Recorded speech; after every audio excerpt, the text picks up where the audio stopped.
marche très bien. Et on va pas s'embêter. Voilà. Merci beaucoup. Merci beaucoup aux archives municipales pour leur invitation. Je suis très content. D'habitude, je suis comme vous parmi les lecteurs et usagers des archives municipales. Et c'est vrai que j'en ai beaucoup fréquenté, aussi bien à Lyon que dans les divers dépôts. Et sans les archives et sans les archivistes, j'aurais pas pu écrire le livre que j'ai écrit, qui est aussi un hommage aux archives, à la lecture des matériaux archivistiques du XVIe siècle. J'ai essayé de vous expliquer pourquoi j'aurais pas pu écrire ce livre sans aller aux archives, et quel type d'archives on peut écrire quand on va, quel type d'histoire, pardon, on peut écrire quand on va aux archives. Avant de me lancer dans mon explication, je suis parti du principe que vous n'étiez pas tous spécialistes du massacre de la Saint-Barthélemy.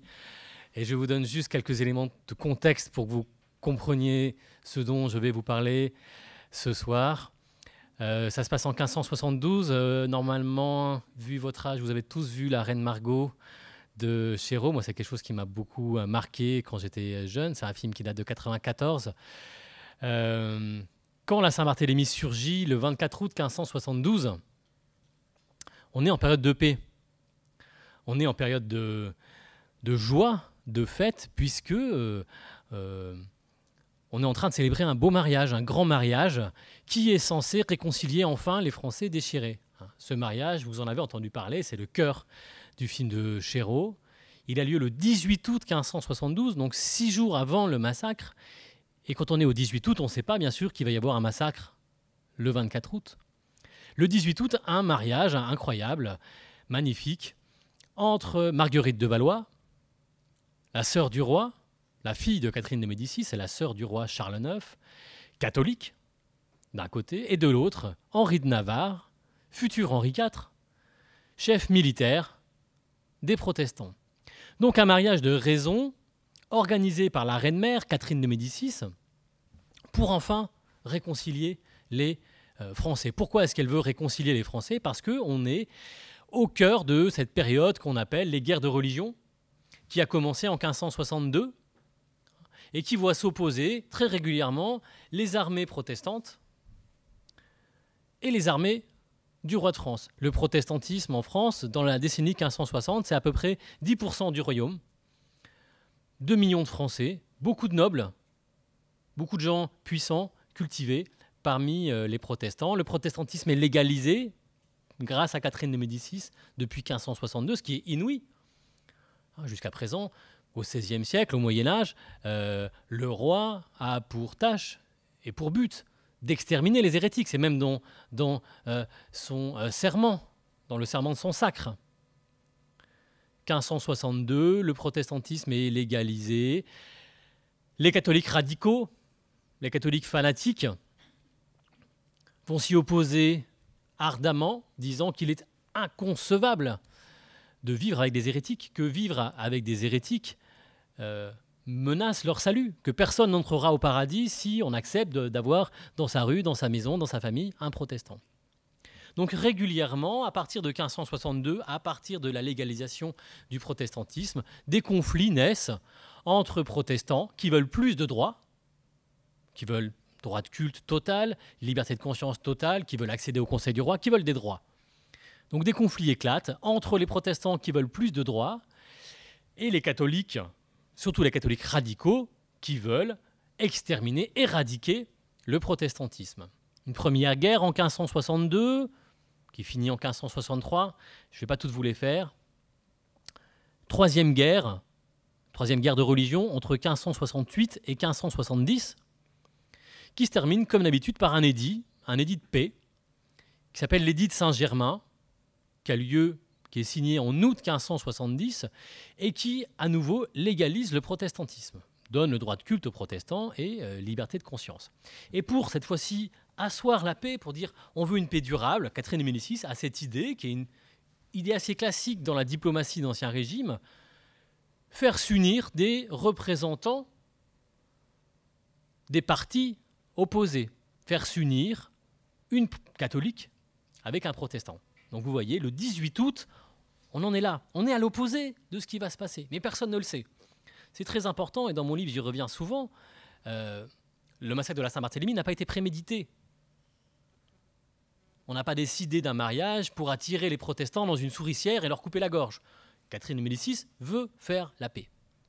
18 août 1572, c'est la fête. Des centaines de protestants sont montés à Paris. Des protestants provinciaux sont montés à Paris et rejoignent les protestants parisiens qui habitent sur place pour faire la fête, pour célébrer leur champion qui vient de se marier avec Marguerite de Valois. Bon, alors comment est-ce qu'on passe au massacre? Un élément déclencheur, c'est le 22 août, 4 jours après le mariage, 22 août 1572, attentat manqué contre Coligny. Peut-être vous vous souvenez de cet épisode. Coligny, c'est l'un des grands aristocrates protestants, chef militaire, très proche du roi. Coligny sort du Louvre, il est à Paris pour le mariage, comme tous les Huguenots. Il sort du Louvre et un tireur embusqué, alors qu'il se rend chez lui rue de Béthisy, lui tire dessus, un coup d'arquebuse, le rate, lui arrache quelques doigts de la main. Et c'est très important dans la suite de l'histoire que cet attentat soit manqué, parce que Coligny va pouvoir désigner la fenêtre d'où le coup est parti. Et donc dire, le tireur venait de là, l'enquête est vite très affirmative. L'attentat contre Coligny a été fomenté par les Guises, une famille ultra-catholique, membre du conseil du roi Charles IX, proche de Catherine de Médicis. Les protestants, les aristocrates protestants qui sont nombreux, qui sont montés à Paris pour le mariage, sont furieux. Ils menacent de se révolter, de reprendre les armes. Ils accusent Catherine de Médicis, Charles IX, d'avoir fomenté le mariage pour les conduire dans une souricière. Ils disent « Nous allons quitter Paris, reprendre les armes, relancer ce qui serait la 4e guerre de religion ». C'est probablement pour éviter cette 4e guerre de religion qu'un conseil se tient dans la nuit du 23 au 24 août au Louvre. Il réunit Catherine de Médicis, Charles IX et ses proches conseillers, dont les Guises, mais aussi le duc de Nevers, le duc de Montpensier, etc. etc. On ne sait pas trop ce qui se dit cette nuit-là. Évidemment, il n'y avait pas de caméras qui ont enregistré la séance, donc les historiens se déchirent depuis. Donc je vais vous donner ma version, libre à vous d'en adopter une autre. Catherine de Médicis veut absolument éviter une nouvelle guerre qui serait à l'opposé de son projet politique de réconciliation des protestants et des catholiques. Et elle se dit, pour éviter cette nouvelle guerre, eh bien, une des solutions, c'est de décapiter le parti protestant. Et décapiter le parti protestant en profitant du fait qu'une grande partie des militaires, une grande partie des soldats protestants, des têtes de l'armée protestante sont là, à Paris. Et donc, elle dresse une liste qu'elle donne aux Guises de proscription, une vingtaine de chefs huguenots, dont elle décide avec son fils et son conseil la mise à mort. Denis Crouzet, le grand historien de ce massacre, parle de crime d'amour. Un crime par amour pour ses sujets de la part de Catherine de Médicis pour éviter une nouvelle guerre. Bon. Voilà ce qu'on peut dire sur la Saint-Barthélemy. La question c'est, comment est-ce que ça dérape ? Comment est-ce que de cette liste de proscription, ce que je veux dire c'est que Catherine de Médicis n'a certainement pas, ni Charles IX, décidé d'exterminer les 3000 protestants parisiens, puis les 7000 protestants provinciaux. Donc la question, c'est comment est-ce qu'on passe d'une liste de proscription d'une vingtaine de noms pour décapiter un parti à un massacre qui fait 10 000 morts en France. L'optique que j'ai voulu adopter tranchait un peu sur ce qui s'était fait jusqu'à présent dans l'étude de ce massacre. C'est un massacre très connu qui a été intensément étudié par les historiens. Il y a des milliers et des milliers d'ouvrages sur la Saint-Barthélemy. Il y a un siècle, un historien qui s'appelle Henri Hauser disait que la Saint-Barthélemy avait fait couler à peine moins d'encre que de sang. Et c'est vrai que voilà, bon, il y a une masse de livres. Alors pourquoi est-ce que j'ai fait le 10 001e livre sur le sujet ? Alors j'ai voulu changer l'optique et l'étudier par le bas. En partant de ce constat que si ce massacre avait été intensément labouré, intensément questionné, il avait toujours été par en haut. Depuis le Louvre, on s'est intéressé aux motivations de Catherine de Médicis, on s'est intéressé aux grandes victimes, Coligny, Téligny, La Rochefoucauld, aux aristocrates, et puis on disait, et puis 3000 morts. et puis 7000 morts. Donc on s'intéressait exclusivement aux grandes victimes, donc c'est une histoire qui a toujours été vue voilà, hein, du point de vue people, si vous voulez. Voilà. Et puis 3000 victimes anonymes qui passent dans l'oubli de l'histoire, de la même manière qu'ils ont été jetés à la Seine. Donc une histoire vue du haut du côté des victimes, mais aussi vue du haut du côté des tueurs. Car toutes les réponses jusqu'à présent ont pointé Catherine de Médicis. Qui est responsable du massacre? Catherine de Médicis. Bon, Catherine de Médicis, on la déteste. Il y a plein de raisons, mais les raisons principales, elles sont assez simples. Hein. L'histoire française, l'historiographie française est misogyne et patriote. Catherine de Médicis, c'est une femme et c'est une italienne. Donc elle concentre tous les défauts, donc Catherine de Médicis est coupable. Assez rapidement, vous comprendrez que Catherine de Médicis est incapable de tuer 3000 personnes. Catherine de Médicis ne sait pas qui est protestant à Paris en 1572. Catherine de Médicis n'est pas sortie du Louvre. Donc, mon questionnement était, est-il possible de savoir qui concrètement a du sang sur les mains? Qui est allé chercher les protestants et les tuer? Donc, faire une histoire du massacre de la Saint-Barthélemy par en bas, aussi bien du côté des victimes que du côté des tueurs. Ce soir, je vais essayer de vous parler un peu plus des tueurs, de revenir sur est-ce qu'il est possible de faire l'histoire des tueurs anonymes en abandonnant cette question qui a obsédé les historiennes et les historiens depuis 4 siècles, à savoir qui a commandité le massacre. Bon, probablement on n'aura jamais la réponse. Hein, les archives n'existent pas, vous savez, les historiens, quand ils ont beau avoir des super questions, si les archives n'existent pas, on n'a pas de réponse. Voilà, on ne va pas les inventer, on n'est pas romancier. L'historien n'invente rien. On retrouve, on interprète, parfois on imagine un petit peu, mais bon, s'il n'y a pas d'archives, on n'a pas de réponse. Alors, il n'y a pas d'archives sur qui a commandité le massacre, on oublie. En revanche, ce que je vais essayer de vous montrer, c'est qu'il y a des archives sur les victimes ordinaires dont on n'avait jamais parlé parce que voilà, l'histoire s'écrit très souvent par en haut. Et puis, il y a des archives sur les meurtriers ordinaires. Alors, comment les retrouver? Eh bien, vous voyez, il faut aussi soi-même descendre, j'allais dire dans la fosse, il faut aller dans la fosse aux archives. Et il faut déchiffrer, là encore, celle-ci, elle est bien écrite, hein. Je suis allé essentiellement chez les notaires. Les notaires, c'est une source qui avait été négligée parce qu'on s'en sert beaucoup en histoire sociale ou en histoire économique pour faire de l'histoire de ce que les gens achetaient, de leurs immeubles. Il y a beaucoup d'inventaires après décès qui sont très intéressants, qui permettent de rentrer chez les gens, de voir les biens qu'ils possédaient, la taille de leur chambre, les lits dont ils disposaient, leurs livres, leurs peintures. Et je me suis dit, mais pourquoi ne pas utiliser ce matériau archivistique pour faire l'histoire de la Saint-Barthélemy, mais du côté des gens ordinaires? Il faut savoir qu'au XVIe siècle, on va beaucoup plus chez le notaire qu'aujourd'hui. Aujourd'hui, je ne sais pas pour vous, mais moi, je vais rarement chez le notaire. Je suis allé une fois dans ma vie.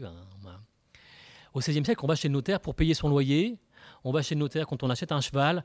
On va chez le notaire quand on met son enfant en apprentissage. Le notaire est là pour certifier, pour attester une grande partie des actes et de la vie quotidienne. Donc on le fréquente beaucoup plus. C'est vraiment un artisan du quartier. Et on va très souvent chez le notaire de son quartier. Il y avait 80 notaires en activité à Paris à l'été 1572. C'est des dizaines de milliers d'actes. Il y avait une dizaine de notaires en activité à Lyon, idem à Toulouse, à Bordeaux, à Rouen. Je me suis dit, je vais tous les dépouiller. Je vais voir ce qu'il y a dans ces archives. Bon, alors, le problème, c'est qu'évidemment, c'est énorme. C'est un océan de papier. Hein, c'est des dizaines de milliers d'actes. Donc, j'avais besoin d'un guide. Et ce guide, il est là. C'est un ouvrage merveilleux qui s'appelle « Les Mémoires de l'État de France » de Simon Goulart. Simon Goulart, c'est un pasteur qui officiait à Genève, comme bien des pasteurs, dans la décennie 1570, et qui a décidé de demander aux survivants, aux rescapés du massacre de la Saint-Barthélemy de témoigner, de lui écrire des lettres, des descriptions sur ce qui s'était passé.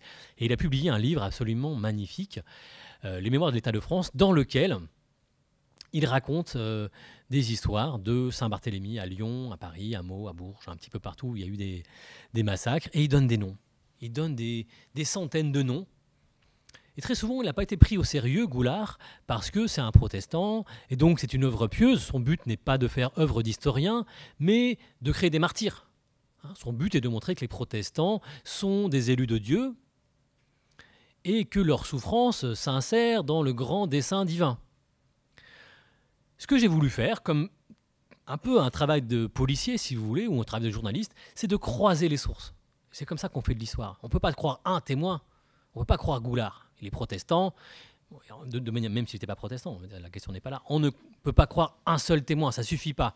De même quand on est nous journalistes, un témoin, ça ne suffit pas. On croise les sources. Donc ce que je me suis dit, c'est que je vais essayer de croiser Goulard, de croiser les noms qui sont chez Goulard avec les archives.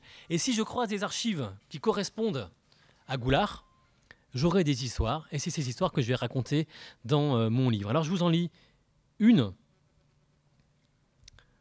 qui m'a traumatisé, qui m'a marqué, et qui est celle qui ouvre le livre. Vous la voyez en bas, c'est la 5 lignes avant la fin, je vous l'ai mise en gros. Donc ce que j'essaie de faire, c'est une technique d'historien, c'est que je lis, les historiens sont un peu obsessionnels, donc moi c'est vraiment mon livre de chevet. Donc je le lis tous les soirs, enfin je le lisais tous les soirs, maintenant j'ai décroché quand même, mais bon, pour essayer de mémoriser ces noms, pour que je sois réactif quand je les croise aux archives, parce qu'il faut les connaître par cœur. Si on ne les connaît pas par cœur, évidemment, on ne réagit pas. Donc, mais il y a des histoires que évidemment je retiens plus que d'autres, et je retiens celle-ci, et vous comprenez pourquoi, parce que c'est une histoire traumatisante, marquante. Le commissaire Aubert, demeurant en la rue Simon-Lefranc, près de la fontaine Maubuis, remercia les meurtriers qui avait massacré sa femme.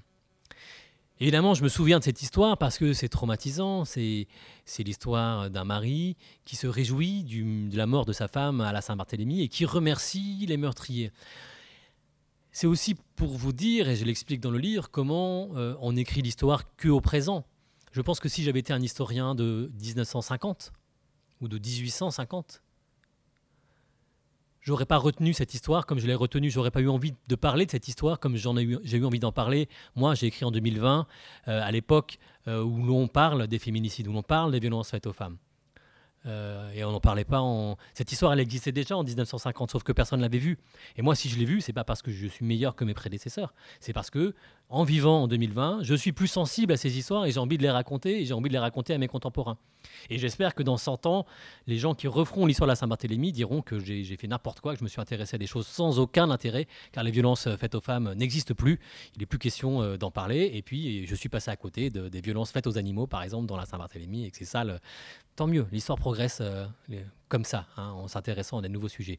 Moi, j'ai voulu raconter cette histoire en me disant, bon, est-ce qu'on peut croire Goulard? Et comment raconter cette histoire en historien? Donc, je vous l'ai dit, ma technique, je dépouille tous les inventaires après décès, toutes les archives des notaires de septembre, octobre, novembre 1572. En général, quand quelqu'un meurt, les archivistes le savent, quand quelqu'un meurt, les notaires viennent à domicile faire l'inventaire des biens dans les 3 mois maximum sous l'Ancien Régime qui suivent.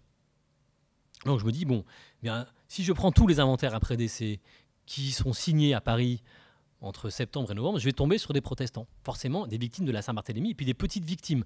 Alors pas des toutes petites victimes, parce que quand même, pour qu'il y ait un inventaire après décès, il faut quand même qu'il y ait des biens. C'est-à-dire que les chiffonniers, vraiment les prolétaires, il n'y a pas d'inventaire après décès. Il faut qu'il y ait un intérêt, il faut que les héritiers aient intérêt à deux, parce que ça coûte de l'argent, un inventaire après décès. Il faut faire venir le notaire, et ça lui prend du temps. Voilà, je dépouille tout ça. Alors le gros moment de déception, c'est quand on comprend que les notaires n'indiquent jamais la cause de la mort. Le notaire, c'est pas ça qui l'intéresse. Donc vous voyez, il y a des centaines d'inventaires après décès de victimes de la Saint-Barthélemy qui sont faites le 1er septembre 1572. Mais si on ne peut pas recouper avec une autre info qui dit que la personne est protestante et qu'elle est morte à la Saint-Barthélemy, les notaires ne le disent jamais. Les notaires, c'est pas ça qui les intéresse. Ce qui les intéresse, c'est le prix des meubles, le prix de la vaisselle. C'est tout ce qui les intéresse. Donc, que vous mouriez de votre belle mort à 95 ans dans votre lit ou à 25 ans déchiqueté par une foule en délire, pour un notaire, c'est pareil. C'est le prix des livres qui compte. Donc, les inventaires sont très décevants et surtout, il faut les recouper. Bon. Et un jour, j'ai eu beaucoup de chance. Je suis tombé sur cet inventaire après décès. Et oui, j'ai eu beaucoup de chance, je le dis au passage, car vous voyez ici, la date ne correspond pas. Normalement, je n'aurais pas dû dépouiller cet inventaire parce que c'est 1574 et je ne m'intéresse pas à 1574. Je vous l'ai dit, je m'intéresse aux 3 premiers mois après le massacre. Mais un soir, au Caran, ça se passe dans le Marais à Paris, je me suis trompé de cote. Je commande la mauvaise cote dans l'ordinateur, je mets, vous voyez, les codes sont un peu barbares, hein, ANMCET 955 et j'ai dû mettre 955 au lieu de 935 ou bref. Et c'est la dernière cote de la journée. J'ai mon TGV qui m'attend pour rentrer à Marseille. Et bon, voilà, vous savez, il y a un nombre de cartons limité. On ne peut pas commander 120 cartons. On peut commander voilà, une dizaine de cartons au Caran. Et bon, un peu de guerre lasse. Je me dis, bon, mais je vais le lire. Voilà, j'ai rien d'autre à faire en attendant. Et je lis. C'est le premier acte qui me tombe sous la main. Bon, vous ne pouvez pas lire ici, mais faites-moi confiance. Ce qui est écrit là-haut, c'est à la requête du commissaire Nicolas Aubert, examinateur au Châtelet. Et là, comme j'ai appris cette phrase par cœur, parce qu'elle m'a marqué, parce que je suis un homme de 2020, je me dis commissaire Aubert, commissaire Nicolas Aubert. Mais c'est lui le commissaire Aubert. Ça y est, j'ai retrouvé. De qui le commissaire Aubert demande-t-il l'inventaire après décès en 1574 ? Avec un peu de chance, il demande l'inventaire après décès de sa femme. Et alors je descends tout en bas, c'est marqué. Et oui, il demande l'inventaire après décès de sa femme. Et donc là, je trouve le nom de sa femme. Elle s'appelle Marie Robert. Et là, vous voyez une des minuscules victoires de l'historien. Elle est là, ça ne fait pas beaucoup avancer la science. Hein. J'ai trouvé son nom. Et pour moi, il y avait une forme de blessure dans l'anonymat de cette femme. Non seulement elle a été tuée, jetée à la Seine, mais elle est restée pendant 4 siècles, connue par l'espèce de remerciement cynique de son mari, et connue sous le nom de son mari, sans nom. Voilà, la femme du commissaire Robert. Il faut savoir qu'en plus, au XVIe siècle, les femmes ne portent pas le nom de leur mari. Au XVIe siècle, les femmes portent le nom de leur père. Donc il y a une forme de blessure pour moi dans cet être doublement mort, si vous voulez. Un mort une première fois à la Saint-Barthélemy, puis mort pour l'histoire anonyme. Et voilà, une forme de micro-victoire, parce qu'évidemment, ça n'intéresse que moi. Hein, mais vous imaginez quand moi, je tombe sur cette archive. Voilà, elle s'appelle Marie Robert. Mais quand on trouve un nom, c'est pas rien. Quand on trouve un nom, on peut commencer à... Alors quand on trouve un nom et un inventaire après décès, c'est encore plus beau parce que on rentre chez elle. Le commissaire Robert, alors pourquoi, je vous le dis au passage, pourquoi est-ce qu'en 1574, il demande l'inventaire après décès ? Bon, en réalité, il s'est débarrassé de sa femme discrètement. Il a vécu dans leur maison discrètement, sans rien dire. Elle est partie au fleuve. Pourquoi aller se payer un inventaire après décès ? Ça coûte de l'argent. Et puis, lui, il habite sur place. Voilà. Il se trouve que, bon, c'est la maison de sa femme. Mais si personne ne réclame rien... Mais en octobre, ça fait 2 ans qu'il est veuf, c'est beaucoup au XVIe siècle, 2 ans de veuvage, il veut se remarier. Si vous voulez vous remarier, il faut un cadavre. Hein, il faut être veuf. Jusqu'à présent, il est marié. Sa femme, il a dû prétendre qu'elle était partie quelque part. Il veut se remarier. S'il veut se remarier, il faut un cadavre et il faut faire un inventaire après décès. Donc, il se remarie 1 mois après cet acte. Donc grâce à cet acte, on rentre dans la maison de Marie Robert, on peut voir ses robes, on peut voir ses lectures, on peut s'apercevoir qu'effectivement elle est protestante. Donc c'est pas juste un homonyme, hein, elle est vraiment protestante. Ils avaient des enfants. On peut commencer à reconstituer leur biographie. On s'aperçoit que le commissaire Robert avait été arrêté en 1569 à cause de sa femme, 3 ans auparavant. En 1569, sur délation des voisins, des miliciens ont débarqué chez eux et ont trouvé des œufs dans les placards, des œufs en période de carême. Vous savez qu'en période de carême, quand on est catholique, il faut faire maigre. On ne peut pas avoir ni viande ni œufs. Si vous avez des œufs chez vous, sur délation des voisins, c'est que vous êtes protestant. Donc le commissaire Robert se fait embarquer à la conciergerie. Il passe 3 mois à la conciergerie. C'est pas rien, la conciergerie de Paris en 1569. Je vous déconseille. Hein, les conditions sont très très difficiles. Il passe 3 mois à cause de sa femme, à cause de la religion de sa femme.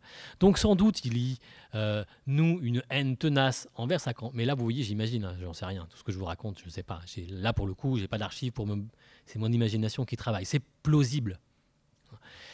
C'est à cause de cet enfermement qu'il profite de la Saint-Barthélemy pour demander aux miliciens d'exécuter Marie Robert. Alors je vous raconte une autre histoire et puis j'aimerais passer à l'histoire des tueurs un peu plus concrètement. Cette autre histoire, alors, quand on fait l'histoire de la Saint-Barthélemy par le bas, une archive qui aurait été merveilleuse, c'est l'état civil. Vous savez, depuis François Ier, les curés, dans chaque paroisse, et c'est le cas à Paris, mais c'est le cas à Lyon aussi, sont tenus, donc depuis la première moitié du XVIe siècle, François Ier, sont tenus de tenir des registres qu'on appelle des registres BMS, baptême, mariage et sépulture. Donc, tous les gens qui sont baptisés, c'est-à-dire nés, qui se marient et qui meurent dans les paroisses, normalement, on a la trace dans toutes les paroisses de France depuis le XVIe siècle. Et on avait ça. On avait une source pour faire l'histoire de la Saint-Barthélemy par le bas, magnifique. Malheureusement, et je le dis avec d'autant plus de sympathie que j'ai beaucoup de sympathie pour les communards, mais là non, c'est l'incendie de l'hôtel de ville, dans lequel les millions d'actes d'état civil des Parisiens, depuis François Ier, sont partis en fumée. Voilà. Alors ça, c'est vraiment douloureux pour un historien, pour les archivistes aussi, c'est douloureux. Vraiment, révoltez-vous, mais ne brûlez pas les archives, encore moins les archives du XVIe siècle. Alors, le XVIIIe siècle, pourquoi pas, c'est pas ça. Non, pas le XVIe siècle. Mais par miracle, un archiviste avait fait une copie une copie partielle avant le XVIe siècle. Vous l'avez sous les yeux, ça s'appelle le fichier Laborde. C'est magnifique, parce qu'en plus, l'écriture, pour le coup, c'est une écriture du XIXe siècle, donc elle est beaucoup plus clémente que la paléographie torturée du XVIe siècle. Et on a cet acte qui m'interpelle, que vous avez sous les yeux. Je ne sais pas si vous réussissez à lire, non, peut-être vous ne réussissez pas à lire. Le 1er septembre 1572 fut baptisée Anne, fille de défunt Guillaume Gautier, en son vivant menuisier, et de Jacqueline du Tertre, sa femme, demeurant rue des Prouvaires. Bon. Et ça m'interpelle évidemment parce que 1572, quand on est historien de la Saint-Barthélemy, déjà on s'arrête. 1er septembre 1572, on est au cœur du massacre. Et puis surtout, ce petit détail, le père est mort. Normalement, le père d'un nouveau-né n'est pas mort. C'est comme, bon, même si le XVIe siècle est une période de violence, pourquoi est-ce qu'il est mort? Vous voyez, donc ça m'interpelle et ça me donne envie de creuser un petit peu cette enquête. Pourquoi est-ce que Guillaume Gautier, dont la fille, les enfants sont baptisés en général le jour de la naissance, mais au pire dans les 3 jours après la naissance. Il y a un taux de mortalité tel qu'on ne peut pas se permettre de laisser traîner. Donc vraiment, elle vient de naître, cette petite fille, elle a 3 jours maximum. Bon, pourquoi est-ce que le père est mort? Et puis un jour, je tombe sur cette archive absolument incroyable, d'août 1569, quelqu'un qui est prisonnier à la conciergerie et qui écrit au Parlement de Paris, c'est la série X des archives nationales de Paris.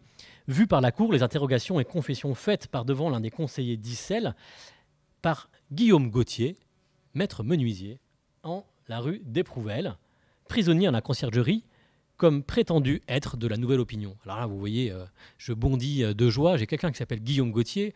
Bon, c'est un prénom et un nom assez commun, mais il est menuisier. Et puis il habite rue d'Éprouvelle. Je me dis, c'est pas un hasard. Le gars est protestant en 1569. S'il est mort le 1er septembre 1572, c'est qu'il est mort à la Saint-Barthélemy. J'ai trouvé, voilà, j'essaie de vous montrer comment j'ai construit mon enquête, comment j'ai trouvé des victimes ordinaires dont on n'avait pas parlé jusqu'à présent du massacre de la Saint-Barthélemy, avec beaucoup de chance, beaucoup de ténacité aussi, parce que c'est quand même des heures de travail pour reconstituer ça, et puis ce moment de grâce. Je vous épargne les heures où je trouve rien, parce qu'en réalité, ma vie, c'est la plupart du temps, je trouve rien, je trouve des informations qui n'ont aucun intérêt. Bon, là, je trouve ça, et puis je le recroise par Simon Goulard. Et alors là, c'est l'extase pour moi. Simon Goulard en a parlé. Alors ça, c'est incroyable. Simon Goulard parle de la malice et de la cruauté de la femme d'un menuisier demeurant à la rue d'Éprouvelle. Et là, évidemment, il n'y a plus de doute. Menuisier, rue d'Éprouvelle. Il ne donne pas de nom. Homme déjà âgé, la malice fut étrange et monstrueuse, car étant la nuit jeté en la rivière, il se sauva à la nage jusqu'au bord. Et de là, il grimpe sur des grosses poutres du pont. Il vint tout nu près de la couture Sainte-Catherine, où sa femme s'était retirée chez une sienne parente, pensant y avoir quelque sûreté. Mais au lieu de le recueillir, sa femme le fit renvoyer et chasser nu comme il était, de façon que le pauvre homme, ne sachant où aller et se trouvant le matin sur le carreau en tel équipage, fut bientôt repris et noyé. Donc ici, vous voyez, on regarde d'un air différent la fameuse Jacqueline du Tertre qui amène sa petite fille au baptême en 1572. Est-ce que c'est elle? Alors, bon, on n'est pas obligé de croire Simon Goulard Voilà, on n'a pas obligé de croire tout ce qu'il dit. Mais voilà comment on raconte cette histoire. Bon, je passe vite, je voulais vous montrer ça, mais j'ai déjà pris trop de temps pour vous montrer le type d'archives qu'on lit. Celle-ci est une des pires que j'ai eu à lire. J'ai eu pire. Voilà, c'est les archives des notaires. Ça parle de la mort de Loïs Chénaud, qui m'a beaucoup ému parce que c'est un professeur d'hébreu protestant qui est jeté par la fenêtre et décapité en 1572 à la Saint-Barthélemy. On n'en avait jamais parlé, c'était quelqu'un qu'on connaissait. Et bon, quand on est soi-même professeur, évidemment, on s'identifie aux protestants, bien sûr, mais aux professeurs décapités. Alors, ce soir, je voudrais surtout vous parler, j'ai déjà pris trop de temps, mais je voudrais surtout vous parler des tueurs. Comment est-ce qu'on passe des tueurs, des victimes aux tueurs?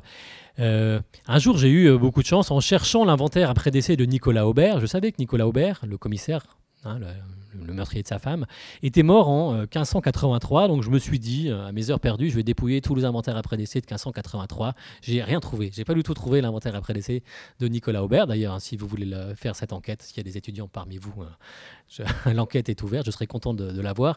Mais j'ai trouvé ça. Et ça, c'est incroyable. C'est l'inventaire après décès de Gabriel Doulier. Et les premières lignes, elles sont magnifiques. Et c'est là où j'ai fait tilt, parce que les premières lignes, c'est à la requête de Thomas Croisier, mari de Gabriel Doulier. Et Thomas Croisier, c'est pas n'importe qui. C'est l'un des pires tueurs de la Saint-Barthélemy. Je le savais déjà parce que j'avais croisé son nom. Mais là, on a quelqu'un qui, en 1583, demande l'inventaire après décès de sa femme. Et grâce à ce document, on peut rentrer chez eux. On peut rentrer chez eux, compter leurs armes. Il se trouve qu'il a un arsenal. C'est un milicien. Il a des dizaines d'épées, d'arquebuses. Il a des dizaines de tableaux, probablement spoliés aux protestants pendant la Saint-Barthélemy. Et puis surtout, il habite rue Saint-Germain-l'Auxerrois, une très belle maison. Et on connaît l'enseigne de cette maison. Il habite rue Saint-Germain-l'Auxerrois, au couronnement Notre-Dame. Et quand on fait un peu d'histoire de la Saint-Barthélemy, on sait que rue Saint-Germain-l'Auxerrois, au couronnement Notre-Dame, c'était la maison de Mathurin Lusso. Mathurin Lusso, c'était un orfèvre protestant, mort à la Saint-Barthélemy, et mort des mains, pas de n'importe qui, mais mort des mains de Thomas Croisier. Donc on a ici quelqu'un, un tueur, qui se vante d'avoir exécuté les yeux dans les yeux 400 protestants, qui habite dans l'immeuble de sa victime, qui a récupéré la maison, qui vit dans le lit, en façon de parler, d'une de ses victimes. Donc comment les approcher, ces tueurs? Notamment grâce, alors à Paris, on n'a pas ça à Lyon malheureusement, grâce à cette archive absolument magnifique. J'ai eu la chance de la voir en vrai dernièrement, puisque le conservateur l'avait amené lors d'une de mes conférences à Paris pour les Journées du patrimoine. Ce sont les registres d'écrou de la conciergerie de Paris. Les registres d'écrou, c'est un livre dans lequel les guichetiers tenaient la liste des prisonniers interpellés à Paris. Et on a ce registre depuis 1564 à Paris, jusqu'au XVIIIe siècle. Tous les prisonniers qui sont rentrés à la conciergerie, on a non seulement le motif de leur arrestation, donc ça peut être prostitution, infanticide, avortement, vol, viol. Mais moi, ce qui m'intéresse, bien sûr, vous l'avez compris, c'est hérésie, protestantisme.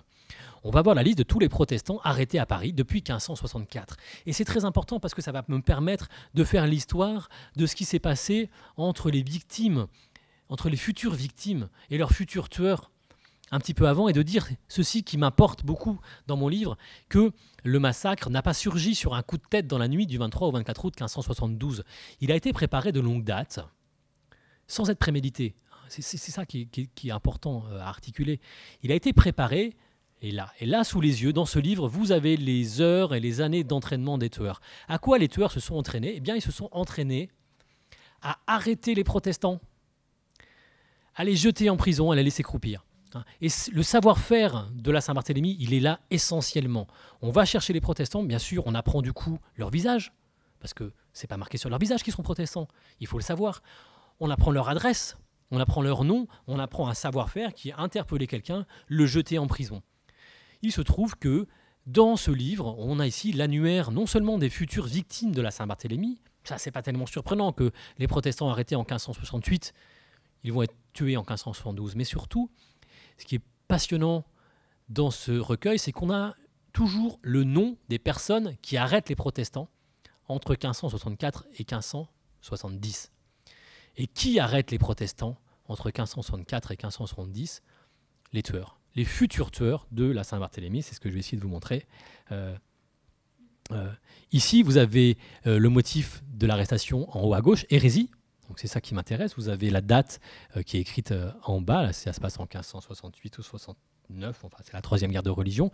Et puis vous avez ceci, maître jeu en mort, naguère avocat en la cour de parlement et à présent domestique de Monseigneur de Birac, gouverneur général pour le roi à Lyon, natif de cette ville de Paris et y demeurant en la rue des Prêcheurs. Donc on a la confession, on a le nom, on a l'adresse. Et puis surtout, on a ça qui est décisif, amené prisonnier par Thomas Croisier et Claude Chenet. On a le nom des miliciens qui ont arrêté les protestants entre 1568, troisième guerre de religion, et 1570. Alors j'ai compté, je vous passe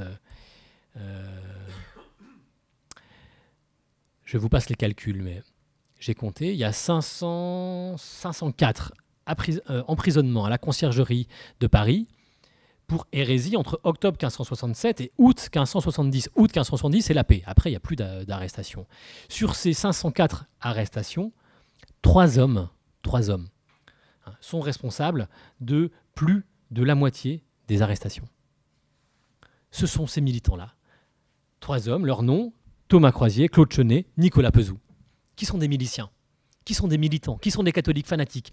Ce sont eux qui seront les tueurs de la Saint-Barthélemy. Et ici, en arrêtant inlassablement leurs voisins, ils s'entraînent à perpétrer un massacre dont ils ignoraient qu'il aurait lieu, dont ils souhaitaient qu'il aurait lieu. Mais ici, ils acquièrent un habitus de tueur, un habitus policier. Repérer les protestants, connaître les noms, tout ceci, tout ce savoir et ce savoir-faire, Catherine de Médicis en est dépourvue. Catherine de Médicis ne sait pas qui est protestant à Paris en 1572. Qui sait? Ces hommes.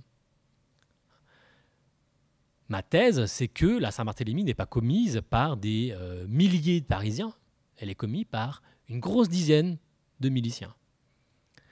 Thomas Croisier, dont vous avez le nom ici, se vante d'avoir tué 400 personnes. Et je pense qu'il ne se vante pas à tort en exagérant. Si vous considérez que Croisier a tué 400 personnes, il n'y a pas besoin de milliers de tueurs pour arriver au score de 3000. Il faut des dizaines de tueurs, bien entraînés. On ne peut pas s'improviser tueur d'hérétiques du jour au lendemain. La Saint-Barthélemy a été longuement préparée par ces hommes qui ont appris, qui ont mémorisé des visages, des adresses, des techniques, et qui, le soir du massacre, ont actualisé leur savoir-faire. Il y avait un habitus des tueurs, c'est pour ça qu'ils ont été si efficaces. Parce que c'est dramatique à dire, mais ils sont très efficaces. Tuer 3000 personnes en quelques nuits, on est dans une époque où il n'y a pas de Kalachnikov. Les morts se passent les yeux dans les yeux. Donc il faut être entraîné, il faut aller vite, il faut savoir où frapper, qui frapper. Ce que vous avez sous les yeux ici, dans ces registres, ce sont leurs heures d'entraînement. Alors, ce sont des miliciens, mais ce sont aussi des catholiques fanatiques, je le dis ici. Tous sont des confrères. Ils ont ce privilège, ainsi, d'être des porteurs de la chasse Sainte-Geneviève. Sainte-Geneviève, vous le savez peut-être, c'est la patronne de Paris. Et les jours de procession, et au XVIe siècle, on processionne beaucoup. On processionne pour la pluie, on processionne pour la paix, on processionne pour la fin des sauterelles. Chaque fois qu'on fait une procession à Paris, on descend les reliques de Sainte-Geneviève, qui sont conservées dans l'église Sainte-Geneviève, dans la chasse Sainte-Geneviève, et les hommes qui ont le privilège de porter Sainte-Geneviève, de porter les reliques dans les rues de Paris, ce sont ses confrères et tous les futurs tueurs, en tout cas Thomas Croisier, Pezou, Chenet, dont je vous ai parlé, sont des porteurs de la chasse Sainte-Geneviève. Ils ont une chapelle, ils ont une robe, ils demandent tous à être enterrés dans cette robe. Donc ce sont non seulement des miliciens, ils ont un savoir-faire policier, mais ils ont aussi un charisme de type religieux. Ce sont des catholiques qui ont un curé dans leur paroisse, la paroisse Saint-Germain-l'Auxerrois, qui est un curé fanatique, qui les incite à massacrer les protestants. Ils sont porteurs d'un catholicisme de type apocalyptique, pour qui simplement coexister avec les protestants menace et met en péril leur salut. Je le précise car tous les Parisiens ne sont pas du tout comme ça. La plupart des Parisiens, bien sûr, sont catholiques, mais sont porteurs, croyants, fidèles d'un catholicisme tout à fait banal. Pas d'un catholicisme de type apocalyptique, fanatique. Seuls ces hommes-là seront capables de tuer leurs voisins en quelques nuits. Alors, ce sont des militants, des miliciens, des catholiques fanatiques. Au passage, ils ne rechignent pas à s'en mettre plein les poches. Je vous montre quelques exemples de ce que signent les tueurs. Pendant qu'ils interpellent les protestants, quand ils les arrêtent, systématiquement, ils les pillent. Ils confisquent leurs armes, leurs chevaux, leurs bahuts, leurs meubles. Donc les futurs tueurs ont des caves, des greniers pleins de meubles appartenant aux protestants. Donc, outre leur intérêt et leur motivation première, qui est religieuse, bien sûr, c'est très important, leur motivation première est religieuse, il se trouve qu'au passage, ça les arrange que les protestants meurent. Parce qu'ils ne viendront jamais réclamer les biens qui sont dans les greniers, qui sont dans les caves. Voilà, ils les ont là. Mais ils font ça de manière tout à fait légale. Voilà, vous avez ici un reçu. Voilà. Donc il arrête un protestant, il lui pille, ici je ne sais pas ce qu'il pille, un coffre de bahut. Voilà, il pille une petite armoire, il donne un reçu. Vous comprenez que ces hommes-là n'ont aucun intérêt à voir les protestants survivre au-delà du massacre de la Saint-Barthélemy.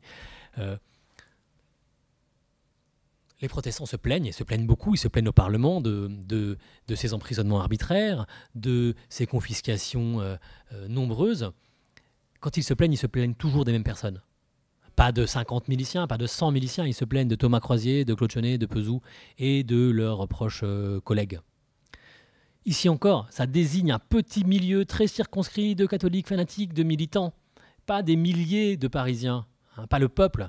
Voilà, on a eu pendant longtemps dans l'historiographie un mépris de classe qui a poussé les historiens à dire la Saint-Barthélemy c'est le peuple, car le peuple est mu par ses bas instincts, le peuple est violent et l'élite, vous savez, elle est distinguée et elle rechigne. Bon, Thomas Croisier, il est orfèvre. Il est très bien intégré, il a une très belle maison. Claude Chenet, il est brodeur, il est brodeur du roi. Très bien intégré, il a une très belle maison. Nicolas Pezou, c'est un financier. C'est pas du tout la Ligue du peuple. Ces gens-là sont porteurs de la chasse Sainte-Geneviève. C'est pas du tout la Ligue du peuple qui a ce privilège. Ce sont des gens qui payent un impôt. Je les ai retrouvés à l'impôt de 1571, qui payent un impôt relativement élevé. Et c'est la même chose à Lyon. Je ne vous ferai pas la démonstration ce soir, elle est dans mon livre. C'est la même chose à Bordeaux, c'est la même chose à Rouen. C'est la bonne bourgeoisie qui a du sang sur les mains à la Saint-Barthélemy. Ce n'est pas le peuple en général. Bien sûr, le peuple va profiter des pillages, des massacres pour piller, bien sûr, d'être bonne guerre. Mais ceux qui ont du sang sur les mains, ce sont les bons bourgeois de Paris. Alors, leur butin, je le dis ici en une formule, bien sûr, c'est de l'argent, mais c'est surtout un bottin. Leur butin, ce qui vraiment ils acquièrent, c'est un savoir reconnaître et retrouver les protestants. C'est ce qui va leur permettre d'être efficaces. Là, dans ces arrestations qu'ils multiplient entre 1568 et 1570, ils acquièrent un savoir-faire qui va être décisif le soir du massacre. Il s'ensuit que... j'ai encore un petit quart d'heure. Ouais. Il s'ensuit que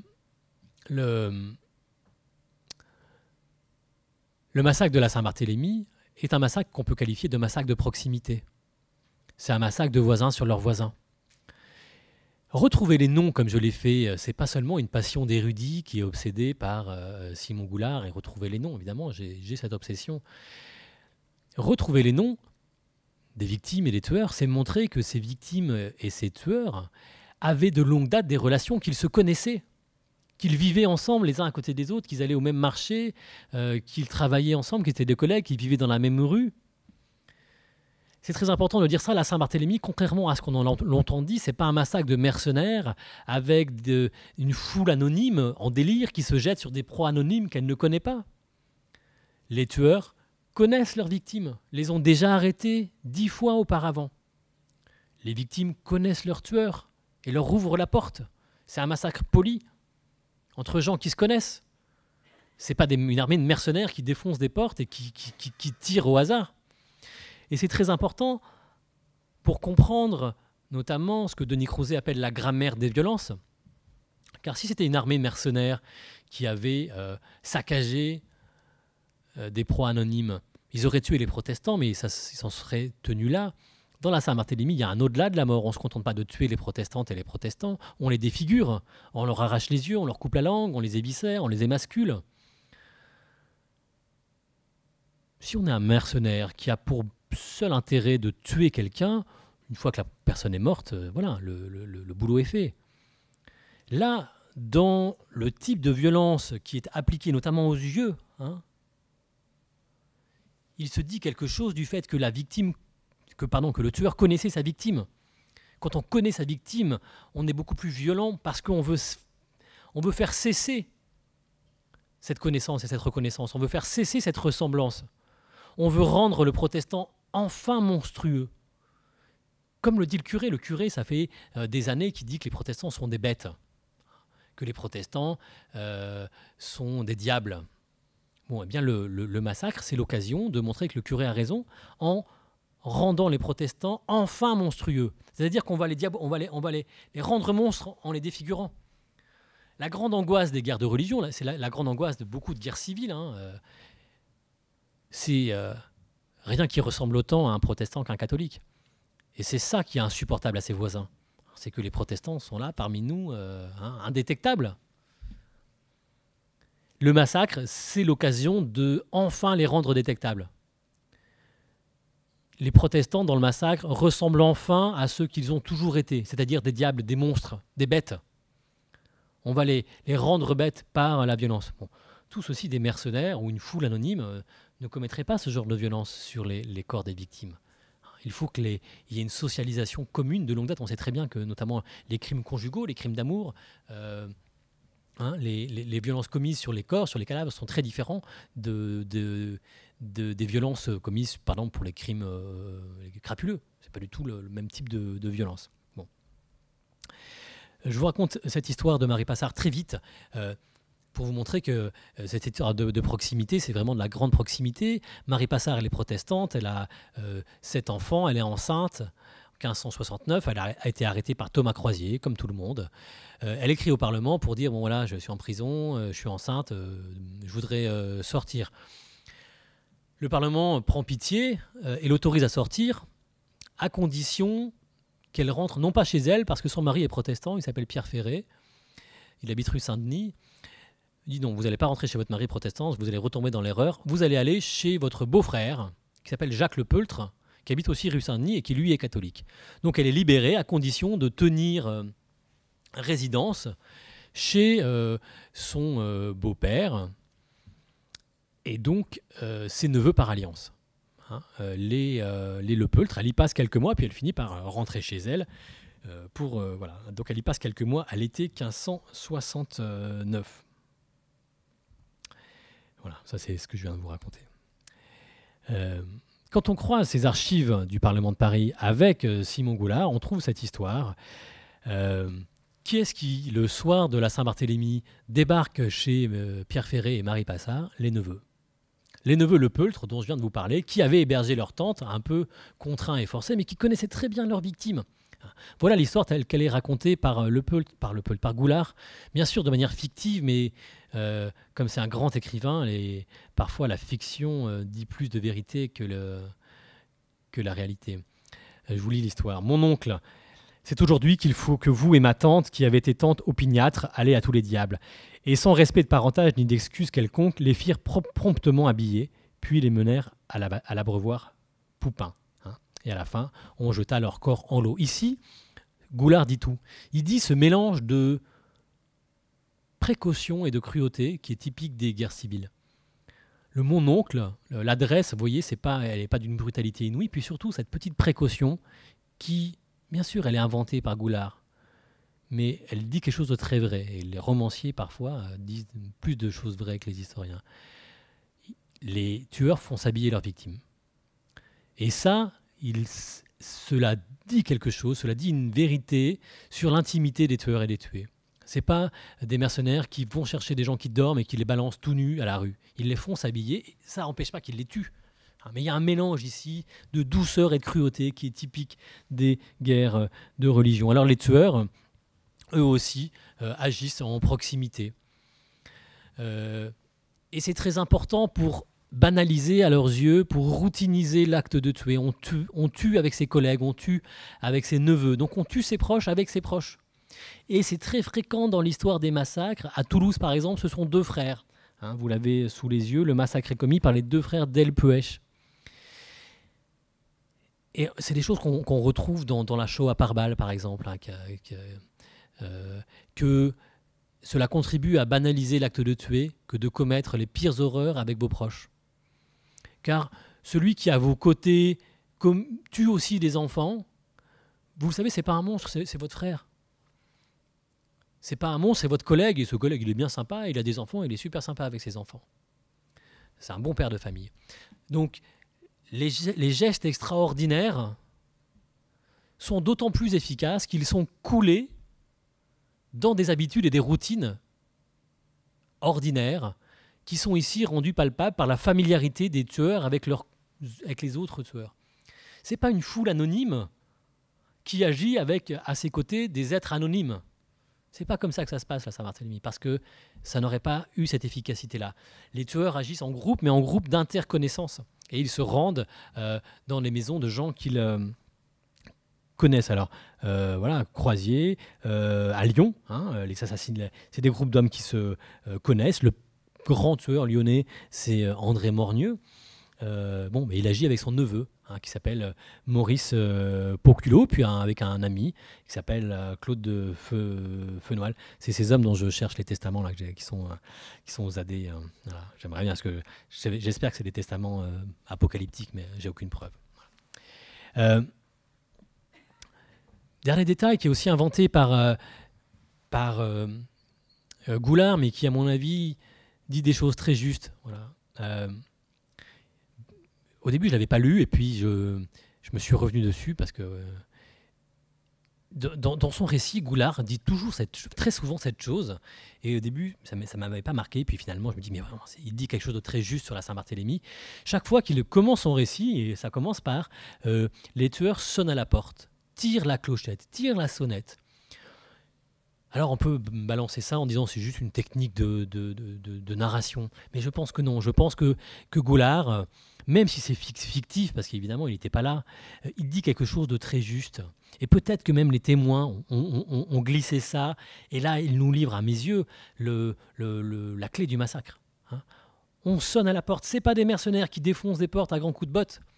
Ils tirent la clochette, ding dong. La victime descend, ouvre à la porte parce qu'elle connaît sa victime. Ça ne veut pas dire qu'elle aime sa victime. Elle sait très bien que ce milicien la déteste. Mais, de la même manière qu'il y a un habitus des tueurs, un savoir-faire des tueurs, il y a un habitus des victimes. Les victimes ont l'habitude d'être harcelées, embêtées, perquisitionnées, jetées en prison par leurs voisins. Et c'est cette habitude, c'est le fait que la Saint-Barthélemy a un air de déjà-vu qui fait qu'elle est si efficace. Les protestants ont déjà été arrêtés par ces gens-là. Ils vont se laisser amener. Autant on voit les tueurs agir en groupe, je vous l'ai dit, autant les protestants sont tout seuls. Il n'y a pas de résistance protestante, c'est très surprenant. Il n'y a pas de groupe protestant. Pourtant, les protestants, ils ont des armées, ils ont des soldats. On ne voit pas le groupe protestant agir à la Saint-Barthélemy. Alors après, ils vont prendre les armes, mais bien après. Mais à la Saint-Barthélemy, il y a les individus qui sont sidérés parce qu'il y a une forme d'habitude, il y a du déjà-vu, on a déjà vécu cette scène-là, on a déjà vu le milicien sonner à la porte, et c'est ce que je vous ai montré dans les registres d'écrou. C'est ça, l'entraînement, ça sert à ça. Il y a un entraînement des tueurs, mais il y a un entraînement des victimes. Les victimes pensent que, comme d'habitude, ce voisin qui nous déteste va nous jeter en prison. Comme d'habitude, on va y passer 1 mois, 2 mois, 3 mois, ça va nous coûter cher, on va avoir froid, on va se faire racketter, rançonner, violer parfois. Mais on va s'en sortir. Voilà la leçon des Huguenots de 4 ans de persécution, c'est on va s'en sortir. Et donc, cette habitude du harcèlement conduit les protestants à mal anticiper ce qui les attend. Ils se disent que, comme d'habitude, on va les conduire en prison et les laisser croupir en prison. Et effectivement, comme d'habitude, on les conduit en prison, sauf que là, sur ces 99% de gestes déjà perpétrés, déjà commis, déjà incorporés, il va y avoir ce 1% de nouveau, de radicale nouveauté, c'est radicalement inouï. Au lieu de les laisser croupir en prison, on les tue en prison. Mais contrairement à l'image qu'on a de la Saint-Barthélemy qui se commet dans la rue avec une foule qui agit dans la rue, je pense que la majorité, et c'est le cas à Lyon, hein, c'est très clair, c'est le cas à Toulouse, c'est le cas à Bordeaux, la majorité des exécutions ont lieu derrière des hauts murs en prison.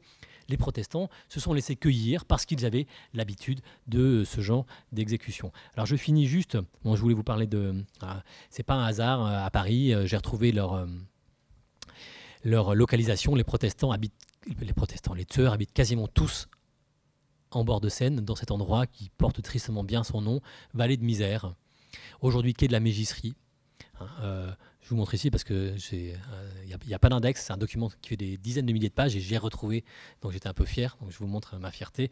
Tout en bas, à l'impôt, vous avez, c'est l'impôt de 1571. En 1571, il y a eu un grand impôt à Paris et tous les contribuables un peu riches ont été recensés. Donc c'est un annuaire incroyable des rues de Paris, mais il y a quand même quelques dizaines de milliers d'habitants.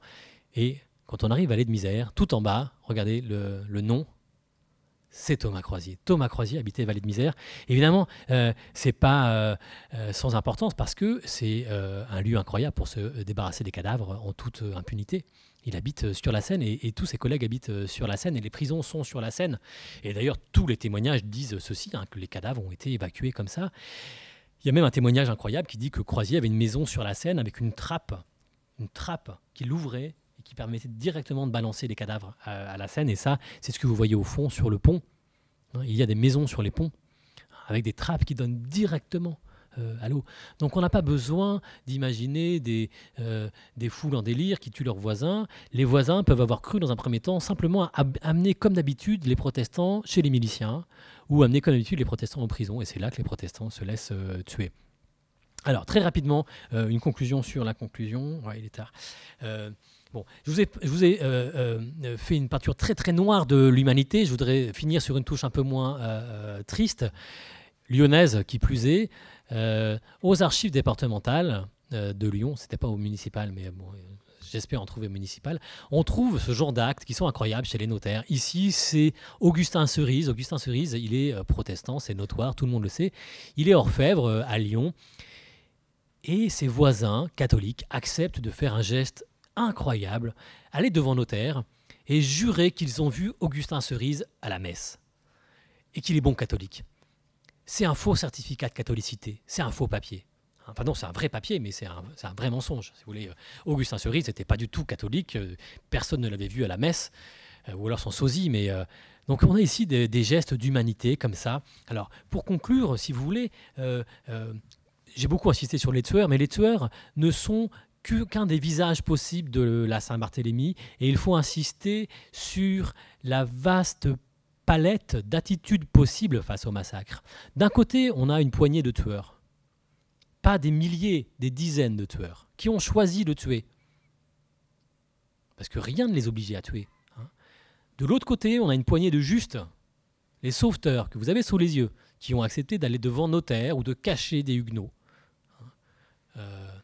Et au milieu, vous avez un vaste marais de profiteurs de guerre qui ont profité des massacres mais qui n'ont pas massacré.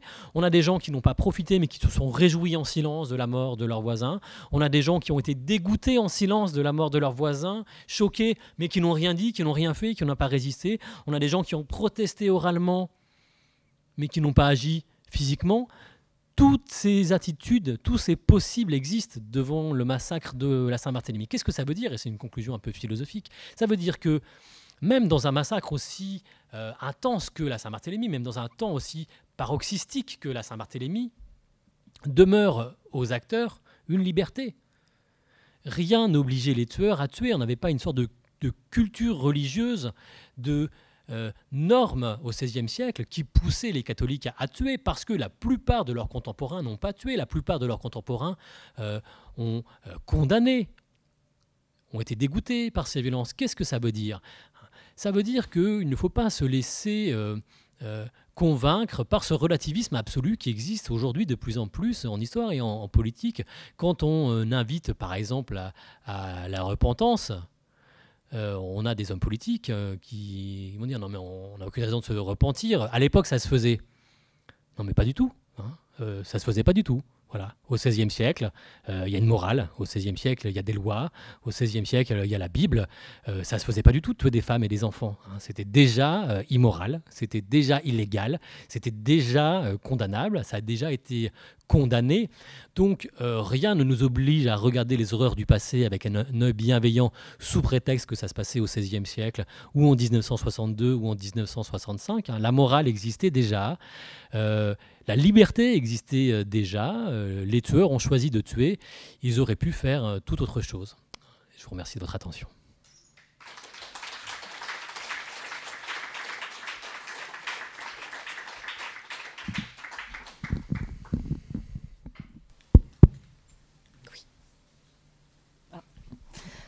Alors maintenant, on